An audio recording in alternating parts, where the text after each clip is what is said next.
Você já perguntou para sua avó quantos filhos ela teve? A minha avózinha teve 8 filhos, a mãe dela 14. Isso era muito comum no começo do século XX. A maioria das famílias brasileiras tinha em média 4 filhos. Desses, apenas metade chegava à idade dos 10 anos. Sabe o que transformou essa realidade? As vacinas. Pois é, mesmo assim, sendo que essa invenção maravilhosa modificou a mortalidade infantil no Brasil e no mundo, no ano de 2019, antes da pandemia, o Brasil teve um recorde terrível. Foi o nosso pior ano de cobertura vacinal das crianças. Menos de 80% delas foram para o posto para receber as vacinas que são dadas de graça. E agora tem um novo capítulo nessa história, as vacinas de Covid. E aí, será que a gente deve dá-la para os nossos filhos? Será que elas são seguras? Será que elas são necessárias? Vem com o tio, que ele explica.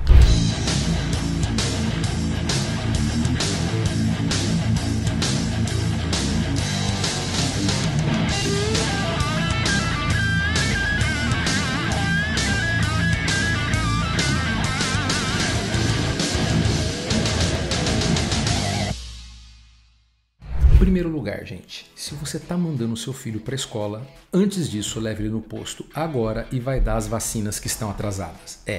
Eu sei que tem vacina atrasada. Então, lembra do recorde negativo que eu falei em 2019? Isso aí não é só, gente, crianças não vacinadas. São crianças ficando doentes e morrendo de doenças que eram para ter sido erradicadas. Sarampo, cachumba, rubéola. 2020 teve uma cobertura vacinal pior ainda que 2019. Só que teve menos crianças ficando doentes. Por quê?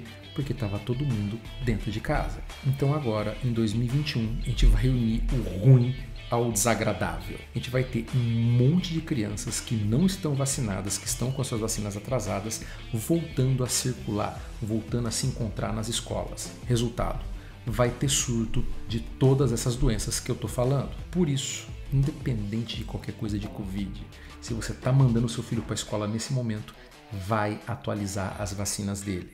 Na escola dele vai ter caso de sarampo, vai ter caso de cachumba, vai ter caso de catapora, de meningite, de tudo isso.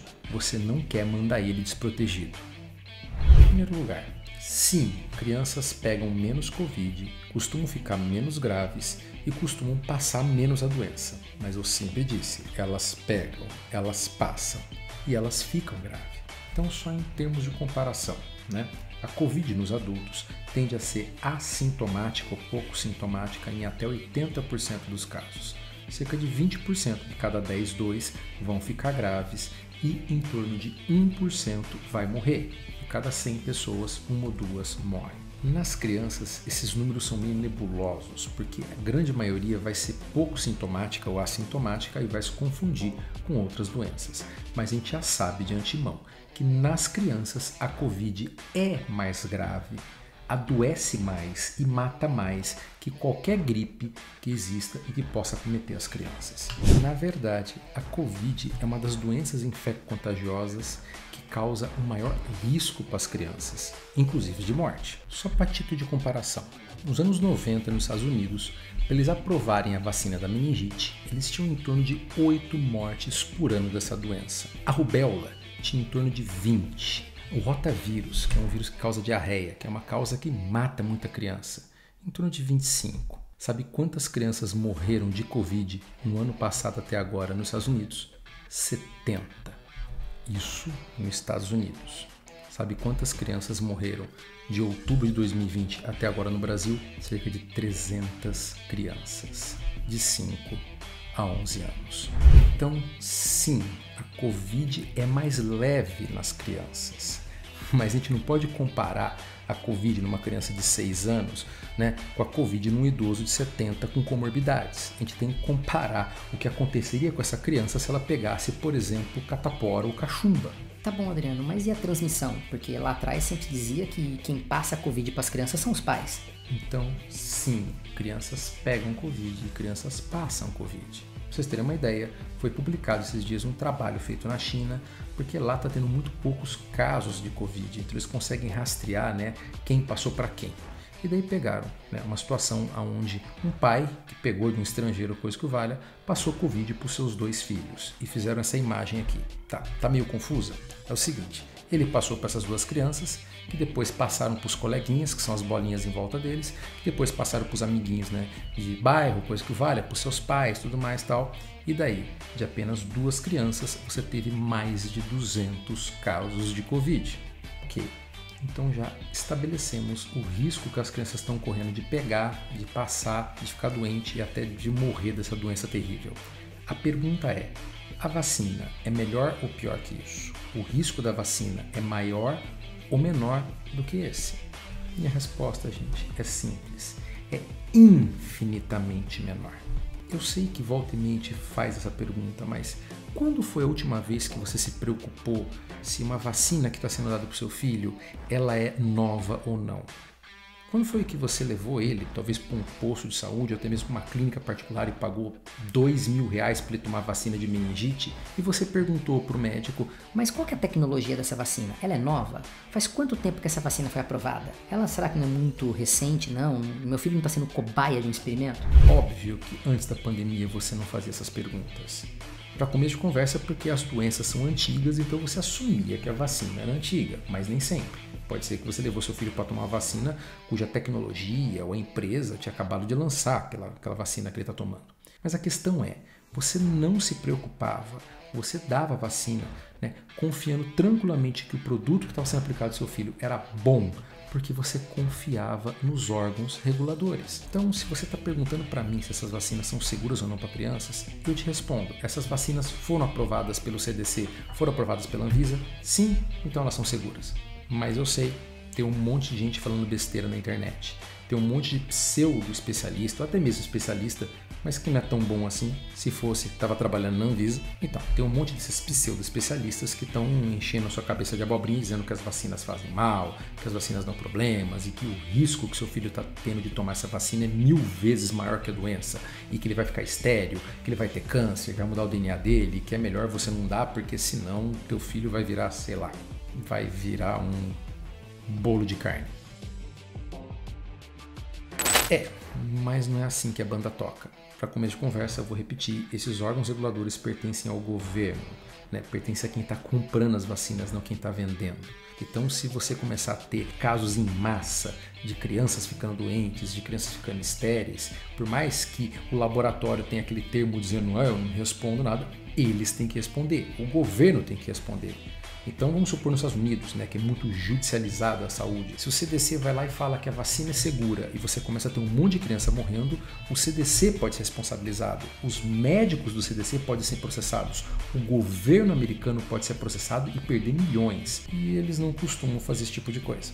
Portanto, para o CDC ter liberado a vacina é porque eles estão seguros que ela é segura. Com a Anvisa, a mesma coisa. E comece a perceber que está se formando um padrão desses anti-vaxxers. Eles estão botando medo nas pessoas das vacinas e estão vendendo a cura das vacinas. Tratamentos de detox da terrível vacina de RNA mensageiro. Ou seja, são o mesmo pessoal que ficava promovendo aqueles remédios que não servem, que estão começando a perceber, né, o número de casos de Covid caindo vertiginosamente, a grana não está entrando mais e agora eles querem criar um novo filão, que seja botar medo em você das vacinas e te vender a cura. Mas Adriano, e a miocardite? Porque isso está confirmado, né? Existe, né? Acontece nos adolescentes, por exemplo, os casos de miocardite. Na verdade, parece que a vacina da Pfizer é mais comum em adolescentes do que com os adultos. Sim, é mais comum. Mas é a mesma coisa que você dizer, por exemplo, que é mais fácil ganhar na Loto que ganhar na Mega Sena.